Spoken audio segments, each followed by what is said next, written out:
प्रांजल ज्ञान गंगा में आप सभी का स्वागत है। हम संक्षिप्त महाभारत का पाठ कर रहे हैं, जिसमें कि पहले वन पर्व चल रहा था, अब विराट पर्व चल रहा है। कल हमने विराट पर्व में कौन क्या काम करेगा इस विषय में कथा पढ़ी थी। आज हम धौम्य का युधिष्ठिर को राजा के यहाँ रहने का ढंग बताना की कथा को पढ़ेंगे। तो चलिए कथा शुरू करते हैं। अब वैशंपायन जी कहते हैं, द्रौपदी सहित सब भाइयों की बातें सुनकर राजा युधिष्ठिर ने कहा, विधाता के निश्चय के अनुसार जो जो कार्य तुम लोग करने वाले हो सो सब तुमने सुना दिए। मुझे भी अपनी बुद्धि के अनुसार जो कुछ उचित जान पड़ा वह अपना कर्तव्य मैंने बता दिया। अब पुरोहित धौम्य मुनि सेवकों और रसोइयों के साथ राजा द्रुपद के घर पर जाकर रहें और हमारे अग्निहोत्र की रक्षा करें। इंद्र सेनादि सारथी और सेवकगण खाली रथ लेकर द्वारका चले जाएं तथा ये सब स्त्रियां और द्रौपदी की दासियां रसोइयों और नौकरों सहित पांचाल को लौट जाएं। किसी के पूछने पर सबको यही बताना चाहिए कि हमें पांडवों का पता नहीं, वे हमको देववन में ही छोड़कर न जाने कहाँ चले गए। इस प्रकार परस्पर निश्चय करके पांडवों ने धौम्य मुनि से सलाह ली।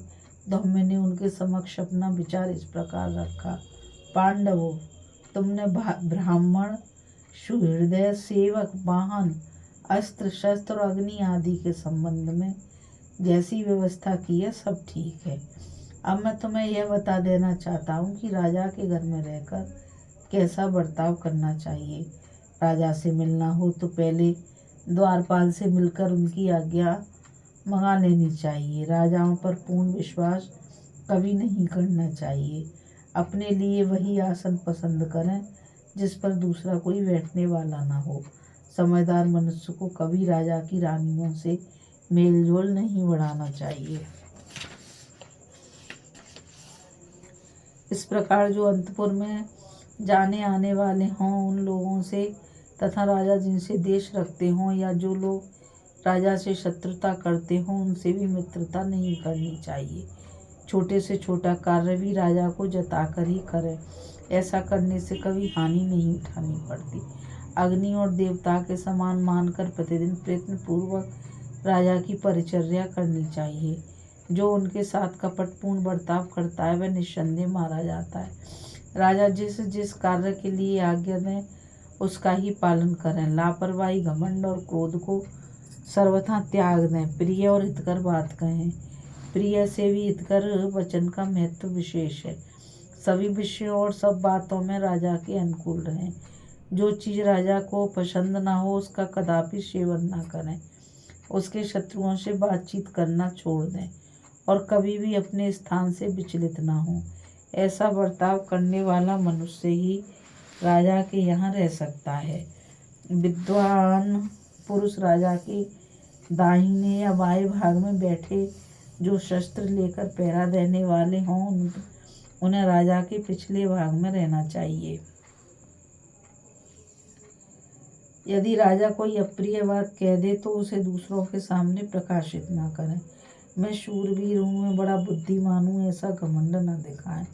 सदा राजा को प्रिय लगने वाला कार्य करते रहें। अपने दोनों हाथ, होठ और घुटनों को व्यर्थ न हिलावें। बहुत बातें न बनावें। किसी की हंसी हो रही हो तो बहुत हर्ष न प्रकट करें। पागलों की तरह ठाका मारकर भी न हंसें। जो किसी वस्तु के मिलने पर खुशी के मारे फूल नहीं उठता, अपमान हो जाने पर दुखी नहीं होता और अपने काम में सदा सावधान रहता है, वही राजा के यहाँ टिक सकता है। यदि कोई मंत्री पहले राजा का कृपा पात्र रहा हो और पीछे अकारण उसे दंड भोगना पड़े तो भी यदि वह उसकी निंदा नहीं करता तो फिर उसे संपत्ति प्राप्त हो जाती है। सदा अपना ही लाभ सोचकर राजा की दूसरों के साथ अधिक बातचीत नहीं करानी चाहिए।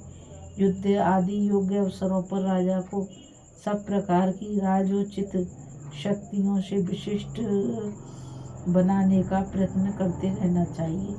जो सदा उत्साह दिखाने वाला, बुद्धि बल से युक्त, शूरवीर, सत्यवादी, दयालु, जितेंद्रिय और छाया की भांति राजा के पीछे चलने वाला हो वही राजा के घर में गुजारा कर सकता है। जब दूसरे को किसी काम के लिए भेजा जा रहा हो उस समय तो स्वयं ही उठकर आगे आ जाए और पूछे मेरे लिए क्या आज्ञा है। वही राजभवन में टिक सकता है। राजा के समान अपनी वेशभूषा न बनावें, उनके अत्यंत निकट न रहें तथा अनेक प्रकार की विरुद्ध सलाह न दिया करें। ऐसा करने से ही मनुष्य राजा का प्रिय हो सकता है। यदि राजा ने किसी काम पर नियुक्त कर दिया हो तो उसे दूसरों से घूस के रूप में थोड़ा भी धन न लेवे, क्योंकि जो चोरी का धन लेता है उसे किसी न किसी दिन बंधन अथवा वध का दंड भोगना पड़ता है। पांडवों, इस प्रकार प्रयत्नपूर्वक अपने मन को वश में रखकर अच्छा बर्ताव करते हुए 13वां वर्ष पूर्ण करो। इसके बाद अपने देश में आकर स्वच्छंद विचरना। युधिष्ठिर बोले, ब्राह्मण, आपने हम लोगों को बहुत अच्छी सीख दी।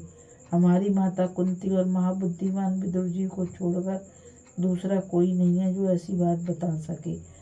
अब हमें इस दुख से छुटकारा दिलाने, यहाँ से प्रस्थान करने और विजयी होने के लिए जो कर्तव्य आवश्यक हो उसे पूरा करें।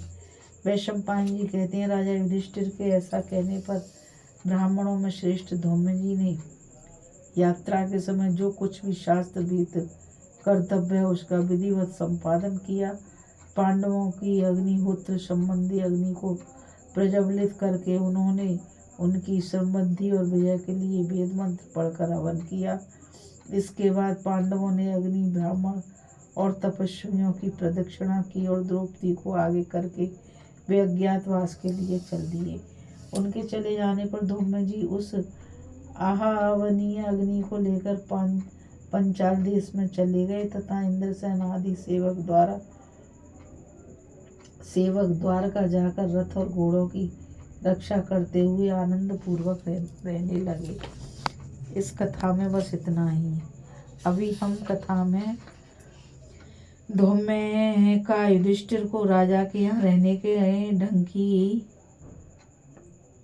विषय में बताने की कथा को पढ़ रहे थे। अब हम आगे कथा में पांडवों का मत्स्य देश में जाना, शमी वृक्ष पर अस्त्र रखना और युधिष्ठिर, भीम तथा द्रौपदी का क्रमशः राजमहल में पहुंचने की कथा को सुनेंगे।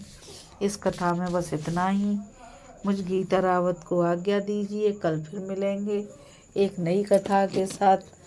और मैं आप सभी से यही कहना चाहूँगी कि इस चैनल को ज़्यादा से ज़्यादा लाइक, शेयर और सब्सक्राइब कीजिए ताकि यह अमूल्य ज्ञान अधिक से अधिक लोगों तक पहुँच सके।